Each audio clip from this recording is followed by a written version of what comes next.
સૌરાષ્ટ્રના જિલ્લાઓમાં ગાઢ ધુમ્મસનું વાતાવરણ। રાજકોટ, મોરબી સહિતના જિલ્લામાં ગાઢ ધુમ્મસનું વાતાવરણ। ગાઢ ધુમ્મસના કારણે હાઈવે ઉપર વાહન ચાલકો પરેશાન। ચાલકો હેડલાઇટ ચાલુ કરીને વાહન ચલાવવા માટે મજબૂર બન્યા છે।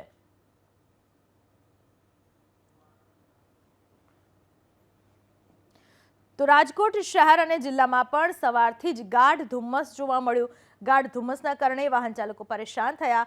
વાહનોની હેડલાઇટ ચાલુ કરીને વાહનો ચલાવવા માટે મજબૂર બન્યા મુસાફરો। રાજકોટ શહેર અને જિલ્લામાં વહેલી સવારે ધુમ્મસભર્યું વાતાવરણ જોવા મળ્યું, જેના પરિણામે વાહન ચાલકો પોતાના વાહનોની હેડલાઇટ ચાલુ રાખીને વાહન હંકારતા જોવા મળ્યા।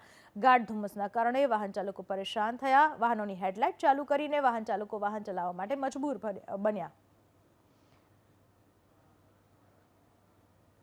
તો જે રીતે આપને જણાવ્યું તે પ્રમાણે રાજકોટ શહેર અને જિલ્લામાં સમગ્ર જિલ્લામાં પણ ધુમ્મસભર્યું વાતાવરણ। ત્યારે ધોરાજીમાં ધુમ્મસનું સામ્રાજ્ય છવાયેલું જોવા મળ્યું। ધુમ્મસને કારણે વાહન ચાલકો હેરાન પરેશાન થઈ ગયા। વિઝિબિલિટી એકદમ ઓછી થઈ ગઈ। અમુક ફૂટ દૂર સુધીનું અંતર પણ ના દેખાય એ પ્રકારે ગાઢ ધુમ્મસનું સામ્રાજ્ય જોવા મળ્યું। વાહન ચાલકો પોતાના વાહનોની હેડલાઇટ ચાલુ રાખીને વાહનો હંકારતા જોવા મળ્યા।